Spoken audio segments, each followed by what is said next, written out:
This is Camp Zutz, jungle training, Foreign Legion style.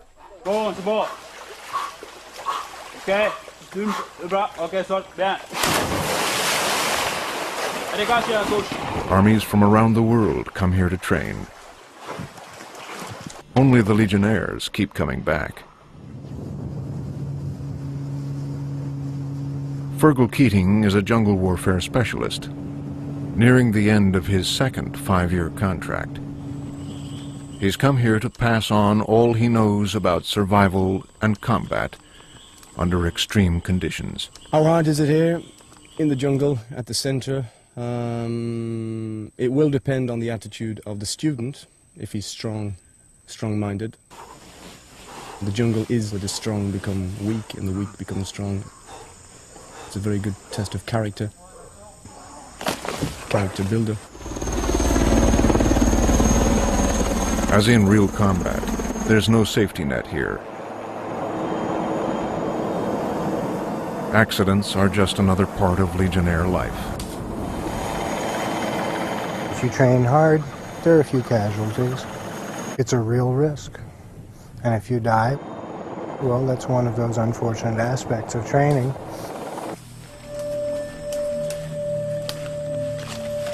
We send the Legionnaires out into the jungle to live, survive, and fight in this environment. Basically, they will have to live off the land. We'll put them more or less through a tough time, but we won't really annihilate them, if you like. The jungle itself will take care of that. The thing that makes a Legionnaire tougher than any other soldier in the world is it's a mental toughness. You have to be able to deal with harsh situations, crude surroundings, everything being tough, and you have to have the attitude that you're going to be tougher. Malaria, dengue fever, yellow fever, just a few of the natural hazards. Major Marco Berti is a Legion doctor assigned to the regiment in French Guiana. The Amazonian jungle is a place where there are sicknesses and diseases that aren't even in medical journals. They're so rare that we don't even have names for them. They haven't been documented because man doesn't often go that deeply into this jungle. There is also the danger of snake, scorpion, and spider bites. But here, Legionnaires like Bernard Robbenheimer learned to be at home. The British and the Americans started doing this sort of jungle penetration during the Second World War. I think we're one of the last military units that keeps up this trade of being able to send a platoon into the jungle completely autonomously for 2, 3, 4 weeks. Kitted out as we are at the moment, we could survive. We've got enough food and ammunition for perhaps 48 hours in the jungle.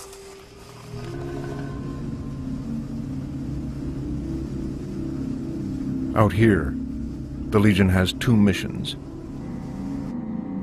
to protect this French territory against smuggling and drug running, and to guard the European Space Agency's Ariane rocket program from the ever-increasing threat of terrorism.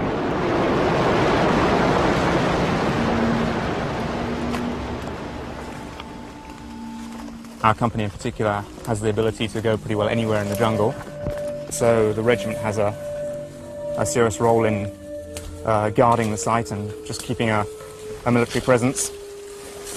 As recent events have shown us, terrorists could attack anywhere.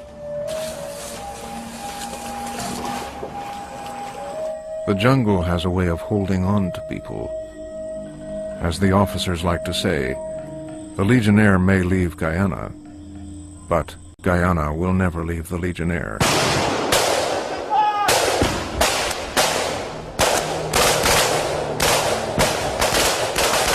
He will get out of the jungle after 3 weeks of an operation. He will be a changed man. Just to say that, he will be a very changed man.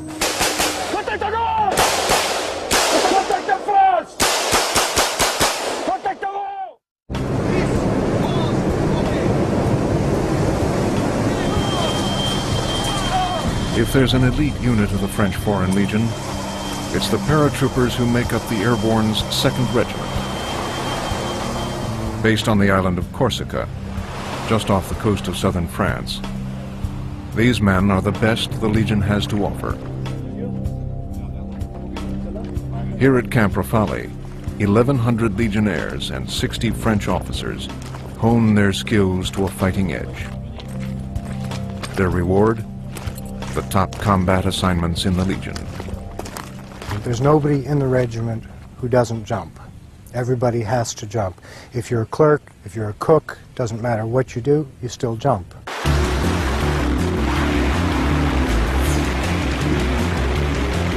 They jump in all kinds of conditions and terrain, even in full gear, at night, far out to sea.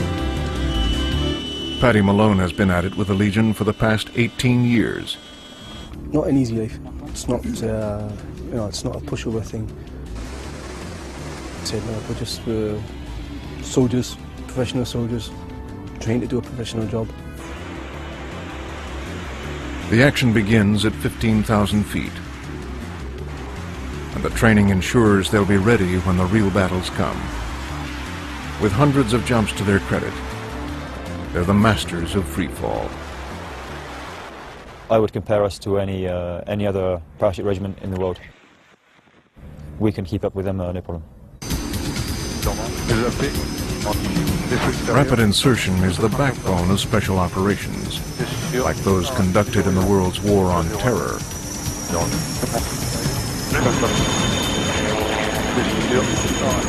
Small commando units made up of 7-man teams race against the clock.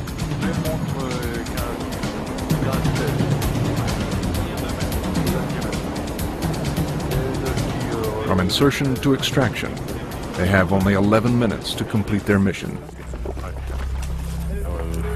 The key is to be swift,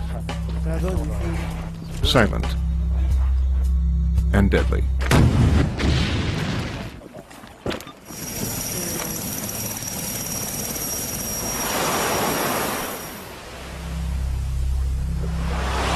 One of our strongest points is we can go in any situation and we always come out, always come out on top.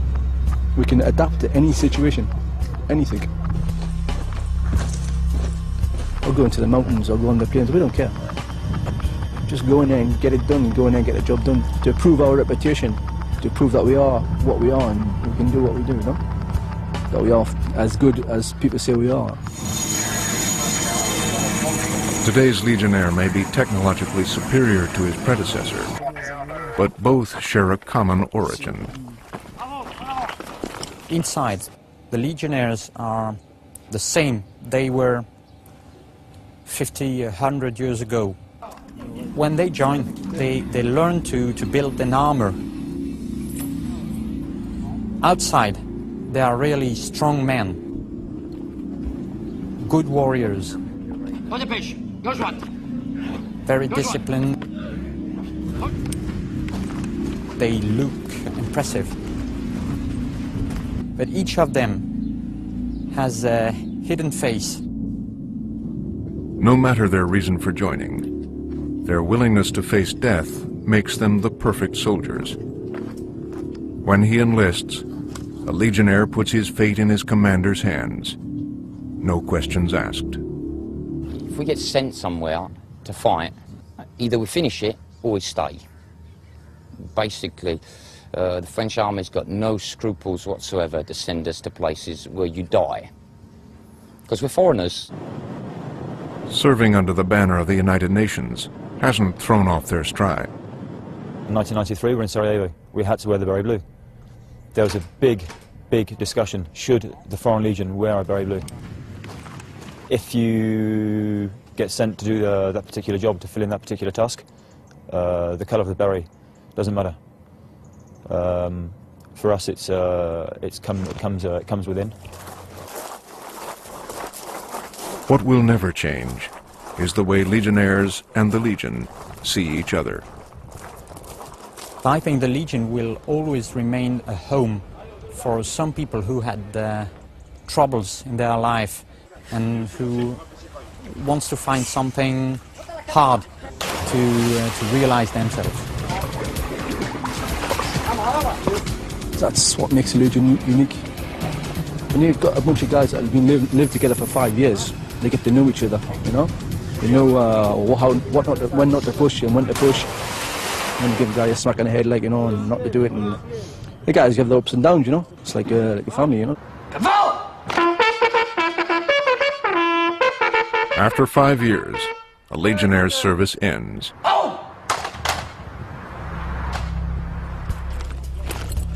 Chances are, he's gone through combat. If so, odds are 1 in 10 he didn't make it out alive. If he survives combat and serves out his contract, he's free to leave. Before he does, he has a choice. Take back his old identity, or keep his Legionnaire name with a new French passport. Thomas Kadish decided to go back to his old self. With his identity restored, he returned home and eventually married. But his years of service in the Legion took their toll. Where you served for 5 years under a different name, suddenly you become, once again, the person you were before you began. Can you go back to your life? Can you go back to who you were when you joined? You're still the same person, but you're not. For those who choose to stay, the Legion can become a home they never leave. And after a lifetime of adventure, they retire to Domaine d'Anjou, a chateau in southern France, where the Legion looks after its own. They owe their allegiance not to a king, not to a constitution, not to the organization. Hey! They are probably the ultimate builders, the penultimate builders of this thing called unit cohesion. At the end of Operation Desert Storm, the Legion awarded U.S. General Norman Schwarzkopf one of its highest honors. When they made me a member of the Legion, they gave me a card with a telephone number on it. It said, if you are anywhere in the world and you get in trouble, call this number and we will come to your aid. 100%! Consommation 100%! Revered by many, condemned by others, the French Foreign Legion is unlike any other fighting force in the world.